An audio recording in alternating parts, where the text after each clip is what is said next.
¿cuál es el rol de la litigación ante tribunales superiores de justicia? ¿O cómo debe actuar el litigante ante los tribunales superiores de justicia? A propósito de la pregunta que hacíamos al comienzo, ¿no? ¿Me tengo que poner corbata hoy día para esta conversación? A propósito del rol de... Bueno, ahí tiendo a dar una primera respuesta automática, que sería sí. No quizás en este conversatorio, pero en un alegato en la corte me parece que la primera respuesta es debería estar con corbata. Ahora bien, yo creo que para responder esa pregunta habría que hacer también una distinción previa. Yo creo que desde el punto de vista de la preparación para los alegatos o de cómo presentarse ante ellos, yo creo que hay dos aristas más o menos, dos grandes aristas para poder abordarlo. Yo creo que la primera tiene que ver con todas estas precisiones o todas estas formalidades ya de carácter personal, que yo creo que algunas son más bien básicas y que son de perogrullo en cómo nosotros nos interrelacionamos quizás con otros colegas, que son el respeto, el saludar de una manera acorde, tener un alegato que no sea en tonos agresivos, que no sean tonos descalificativos, temas que son ya, uno supone, que son sabidos, pero tristemente nos podemos encontrar frente a situaciones en que esto no se da de tal manera. Con respecto a la formalidad, hablando ya de un punto de vista más serio con el tema de la ropa, yo creo que estamos en una instancia formal.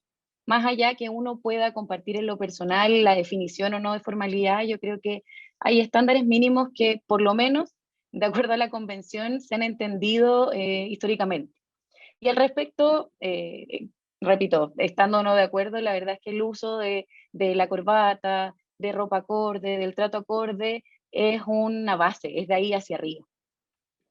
Ahora, desde el punto de vista de la preparación ya desde la otra arista, que no tiene que ver como con temas de formalidades personales, yo creo que es muy importante, y tomando la pregunta que decía en relación con el foco del alegato, es convencer. Más que nada, el abogado va, se pone en conocimiento de la corte cierta controversia y su rol es convencer.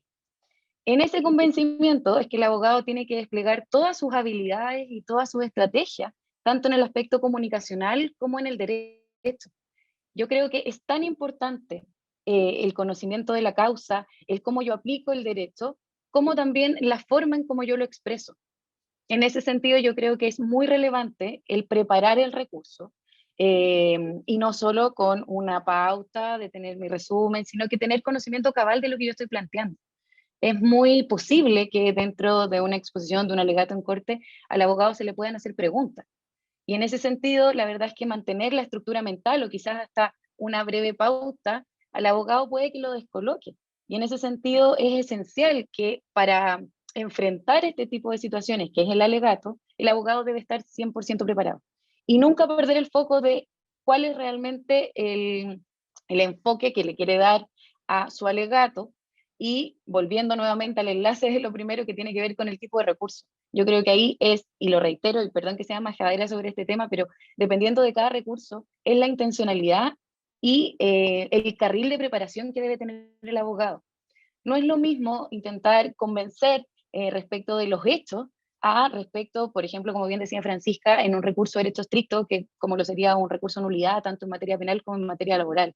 Entonces, en ese sentido, yo creo que debemos enfocarnos en un mínimo de preparación tanto en el aspecto personal como en el aspecto profesional, que en este caso se tratan de manera conjunta, pero siempre tener en consideración también este enfoque preciso que tiene que ver con el recurso que estoy interponiendo y a qué voy a la corte, qué es lo que quiero conseguir. Muchas gracias, María José. Francisca, si quieres comentar alguna cosa, sobre todo, un poco la importancia o el rol que puede tener también la litigación ante los tribunales de justicia. Claro, sí, complementando lo que dice María José, respecto al cual estoy completamente de acuerdo, la litigación oral ante los tribunales de justicia es distinta a la litigación que podemos hacer en un juicio oral, ¿no es cierto? En un juicio oral sí tiene que ver con exponer nuestra teoría del caso, ¿no es cierto? Los hechos, la prueba, el derecho, y se marca en unas reglas diversas. Cuando estamos hablando de la litigación oral ante los tribunales de justicia, no podemos no tener en consideración que el recurso, de alguna manera, es nuestro eje de ruta, ¿no es cierto? Acá ya nos vamos a volver discutir como una teoría del caso lo que se plantea en un juicio oral. Acá en el fondo lo importante es de la litigación oral del alegato, es dar a conocer los fundamentos de hecho y de derecho de este recurso que yo interpuse en contra de la sentencia de manera clara y precisa para obtener, por ejemplo, en el caso de una apelación, la enmienda de resolución o en el caso del recurrido, ¿no es cierto?, del apelado, que se confirme la sentencia. Entonces, es muy importante tener en consideración que la litigación oral es distinta, es un foco distinto, y muchas veces los comentarios que se hacen es que en un alegato, por ejemplo, en un alegato de una casación en el fondo, o en un recurso de nulidad en materia laboral o en materia penal, se vuelva a discutirlo, o si estuviéramos nuevamente en el juicio. Y eso no es correcto, porque el foco, como bien decía María José, es distinto. Y en el caso, por ejemplo, de una apelación incluso, en que sí hay revisión de hechos y del derecho, lo importante nunca va a ser repetir la relación, por ejemplo, o volver a discutir lo ya de una manera zanjado. Lo importante es, de una manera más técnica, es sostener la apelación, los argumentos en virtud de los cuales yo, como litigante, como apelante, no estoy conforme, por ejemplo, con el razonamiento que hizo el tribunal, ¿no es cierto? Y darle al tribunal, darle a la Corte las razones por las cuales no estoy de acuerdo, por ejemplo, en el modo en que apreció los hechos, haciendo referencia específicamente a la prueba rendida, o los argumentos de derecho. Entonces es muy importante tener esa distinción que la litigación oral en materia de un juicio es muy distinta frente a lo que se sostiene en los tribunales de justicia. Y en relación también, un poco complementando con lo que decía María José respecto de, bueno, de la corbata, ¿no? De la corbata, ¿no es cierto?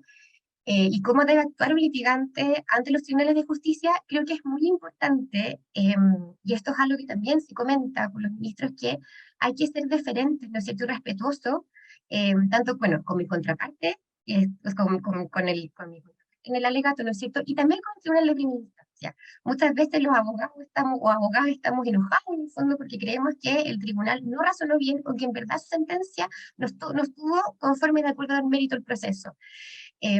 Pero es importante que cuando nosotros demos las razones por las cuales no concordamos, por ejemplo, con el tribunal de primera instancia, seamos deferentes, ¿no es cierto?, seamos respetuosos, porque en alguna medida la Corte, estamos hablando de los suyos, digamos, de un tribunal de primera instancia, y es muy importante ser deferente entonces con el tribunal de primera instancia, no obstante no estemos de acuerdo con sus argumentos, y también de alguna manera con mi colega o mi contraparte en el alegato.